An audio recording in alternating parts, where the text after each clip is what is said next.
Olá, eu sou o pastor Júlio César e gostaria de oferecer para você hoje uma reflexão sobre a Páscoa. A Páscoa, ela muito mais do que um momento onde as pessoas se reúnem para trocar presentes ou comer chocolate, e fazer até mesmo peças, e muitas das vezes até mesmo nas igrejas nós vemos tantos eventos e peças, que tudo isso é legal, isso é interessante, isso é muito importante, mas nós esquecemos do verdadeiro sentido da Páscoa. Eu tenho refletido um pouco sobre isso e eu queria compartilhar com você um texto da Palavra de Deus que está em Lucas, capítulo de número 23, versículo 34, que diz... Aliás, o 32 e o 33 e o 34.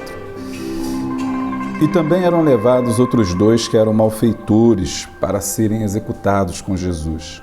Quando chegaram ao lugar chamado Calvário, ali o crucificaram, bem como os malfeitores, um à sua direita e outro à sua esquerda. Mas Jesus dizia: Pai, perdoa-lhes, porque não sabem o que fazem. Então, para repartir as roupas dele, lançaram sortes. O que estava ali e observava tudo, também as autoridades zombavam e diziam: salvou os outros, que salve a si mesmo, se é de fato Cristo, o escolhido.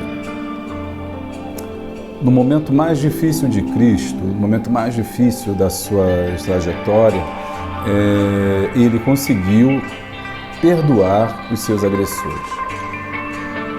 Cristo é a própria encarnação do perdão. Ele é a própria expressão do amor. Ele é o amor. Toda a missão e a tarefa de Cristo Jesus sobre a terra se resume na sua crucificação, na sua morte e na sua ressurreição. Na forma desprendida como ele se doa, como ele se dá, como ele se entrega ao mundo. E ele não faz isso apenas pelas pessoas que o amam, pelo contrário, ele faz isso por aqueles que o odeiam. E durante toda a sua trajetória, nesse tempo de peregrinação aqui na Terra, ensinando, ele sempre falou sobre o perdão. E agora ele estava diante do momento mais importante, impactante, crucial da sua missão. Ele estava agora sendo morto, crucificado, maltratado, cuspido, traído, vilipendiado, chicoteado, por causa de mim e por causa de você. E os seus agressores, na sua própria presença, lhe dirigiam insultos, mentiras e ofensas, mas mesmo assim, diante de uma dor tão grande e terrível, ele conseguiu proferir as palavras que vão alterar toda a história da humanidade. E é provável que você também esteja vivendo, ou tenha atravessado, ou até mesmo já presenciou ou vivenciou uma experiência em que você precisa perdoar. A questão é que nós não entendemos o motivo pelo qual nós perdoamos. Jesus sempre falou que a importância do perdão é fundamental para a nossa salvação. Aliás, se nós não perdoarmos, nós não seremos perdoados por Deus.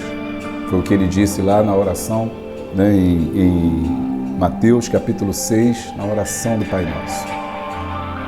Mas nos esquecemos que o perdão ele é fruto de um coração que encontra o sentido da vida, que descobre que ele é capaz de superar momentos traumáticos e difíceis da sua própria existência.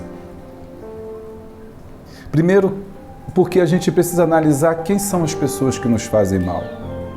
Ali, nesse caso, você tem os romanos, que são os soldados, você tem Herodes, você tem Pilatos, você tem toda a elite religiosa da época e muitas pessoas se deixaram levar pelo que essa elite falou, que vão ser aqueles acusadores, aqueles que vão perseguir a Jesus, aqueles que vão ferir o seu calcanhar.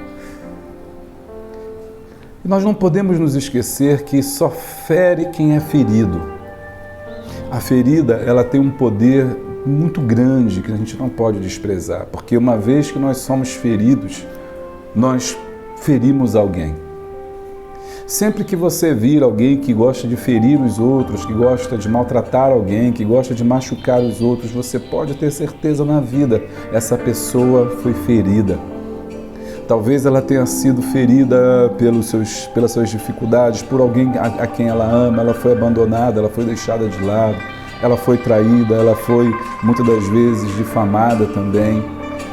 Muitas vezes essa pessoa passou por problemas, por feridas emocionais enormes.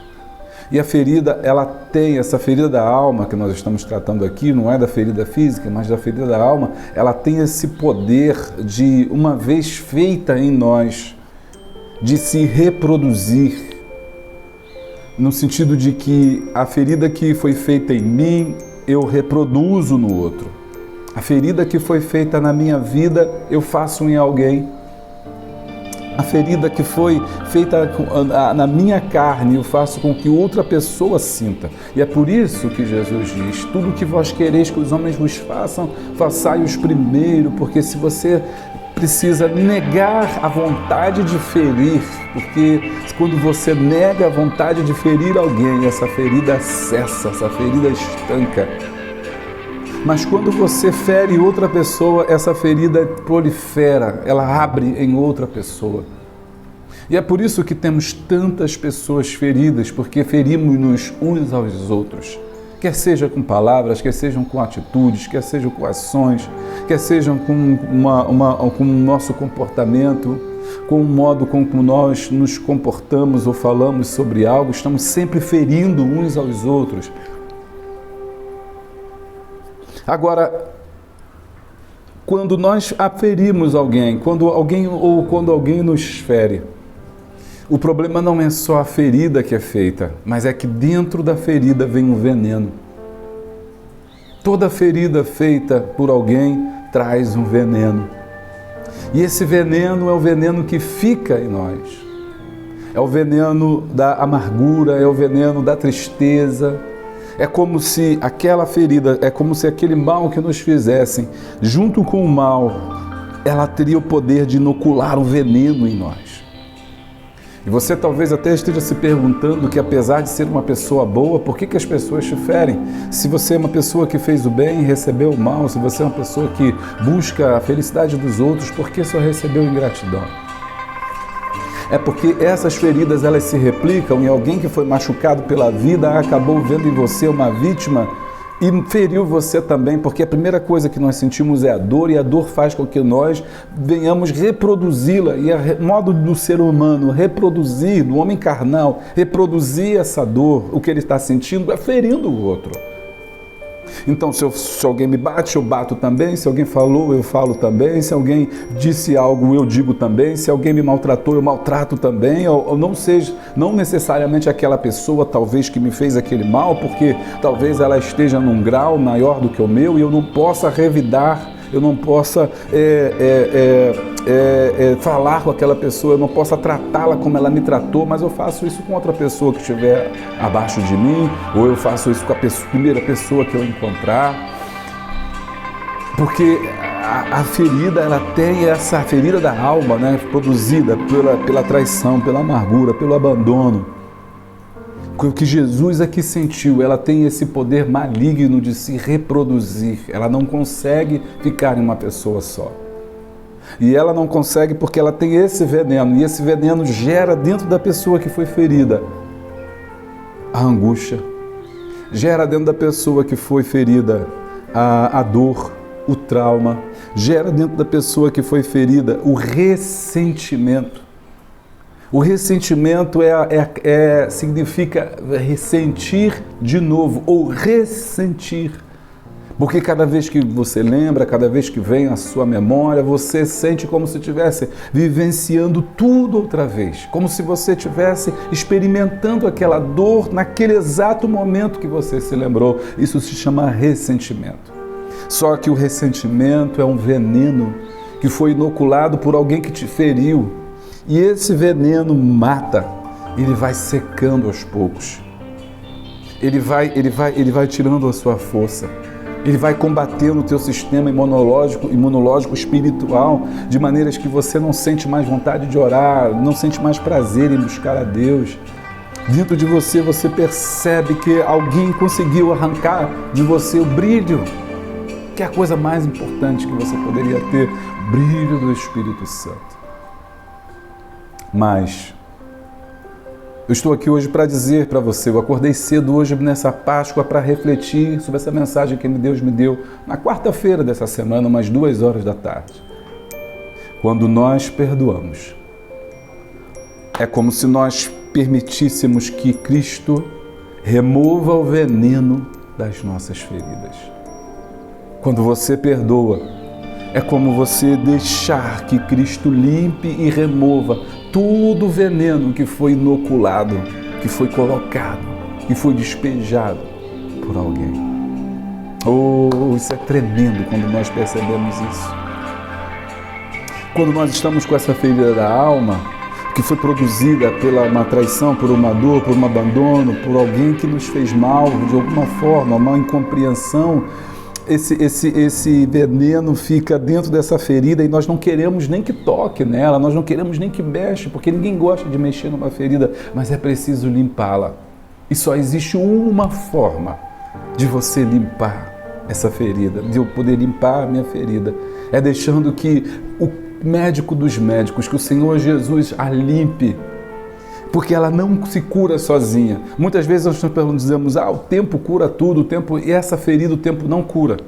Pelo contrário, quanto mais o tempo passar, mais ela vai doer, mais você vai lembrar e o veneno vai se espalhar por toda você. Então antes que você morra em solidão, antes que você morra na sua angústia e na sua dificuldade, antes que você morra só e ressentido, libere o perdão. Cristo aqui disse, Pai, perdoa-lhes, porque eles não sabem o que fazem. É claro que Cristo quer dizer aqui é que eles sabiam sim que estavam crucificando o inocente, eles sabiam que Jesus era inocente, eles sabiam que Jesus não tinha feito nada, eles blasfemaram, riram, viram Jesus como um ninguém, como um nada. E eles sabiam exatamente que estavam matando o inocente, que estavam fazendo uma coisa errada, uma atrocidade, um julgamento viciado, uma série de questões pelas quais Cristo não deveria morrer, não era um malfeitor, não era um ladrão, não era um agitador político, mas estava sendo morto pelo homem de uma forma vil, de uma forma violenta, de uma forma agressiva, extremamente dolorosa. Eles sabiam sim que estavam fazendo isso, mas eles não sabiam que existe um amor acima de todo ódio. O que eles não sabiam é que existe um amor que é capaz de curar todas as feridas. O que eles não sabiam que fazendo aquilo que eles estavam fazendo, praticando o ódio e abrindo a ferida em alguém, não cessaria a sua dor e a sua dificuldade interna, a sua crise existencial não seria resolvida, mas abriria muito mais a sua ferida. O que eles não sabiam é que existe um bálsamo que cura e que a única forma de impedir que essa doença se alastre, com que essa dor se alastre e que essas feridas se multipliquem é recebendo o bálsamo do perdão. É isso que aqueles homens maus não sabiam. E é isso que você precisa entender, que essa pessoa que te feriu não sabe, não conhece ainda o amor que te alcançou, o amor que te libertou, o amor que te deixou forte o suficiente para se levantar depois das quedas, o amor que te deixou forte o suficiente para vencer a despeito das críticas e adversidades. Eles não conheciam esse amor. Então, olha essa pessoa que te feriu, que te magoou, que te abandonou, que mentiu contra você, que te difamou, que em algum momento na vida te traiu, como uma pessoa que também sofreu essas contingências da vida que todos nós estamos sujeitos a passar. E perdoe, porque ele não conhece, ela não conhece ainda o amor de Jesus. Não, mas essa pessoa está na igreja, não importa. Tem muitas pessoas que estão na igreja, passam a sua vida toda sem encontrar Jesus. Jesus disse que a porta é estreita e tem muitos que não a encontram. Então tem muita gente que passa anos e tempos na igreja e nunca encontraram o caminho, nunca encontraram a porta. que se chama Jesus, a porta do perdão. Que nessa Páscoa seja um momento de você fazer essa reflexão, de você deixar que Cristo remova o veneno das suas feridas. Abra o seu coração e ore ao Senhor e diga: Pai, perdoa-lhes, porque eles não sabem o que fazem. Por experiência própria, posso dizer que atravessei um momento na minha vida muito difícil. Mas quando Deus falou comigo nessa quarta-feira sobre esse tema, eu falei: Cristo, perdoa-lhes, porque eles não sabem o que fazem. Eu não quero morrer com esse veneno dentro de mim. Eu não quero abrir a ferida em outras pessoas. Limpa. Quando eu disse isso, foi como se a minha alma tivesse se aberto, o perdão tivesse chegado não sobre eles, mas sobre a minha própria vida. E o veneno que queria me corroer, me limitar, me destruir, começou a ser dissipado. Eu estou atravessando um processo de cura, porque a cada dia eu peço a Jesus: Pai, perdoa-lhes, porque eles não sabem o que fazem. Quanto mais eu oro, mais limpo eu sou. Menos eu sinto o veneno do ressentimento, da mágoa e da dor. Eu perdoo a todos que me fizeram mal. Todos e todas. Perdoar não é esquecer. Perdoar é entender que o veneno que havia foi curado pelo antídoto mais poderoso, que é o antídoto do amor. A Páscoa é perdão. Perdão dos nossos pecados, perdão pelas nossas falhas, perdão das nossas culpas. E se tiver alguém nesse final de semana, nesse sábado ou domingo de ressurreição, que você precisa liberar esse perdão, não hesite em fazer isso. Talvez você não tenha nem a possibilidade de chegar até essa pessoa, mas faça essa oração na sua casa, onde você estiver. Comigo agora, assistindo esse vídeo. Pai, perdoa-lhes. Eles não sabem o que fazem. Você vai entender e compreender o amor de Jesus. E a sua ferida vai cicatrizar. E o veneno que levava você à morte se transformará em vida. Vida e vida com abundância. Que nessa Páscoa seja uma oportunidade para o perdão de Deus alcançar a mim e alcançar a você. Deus te abençoe.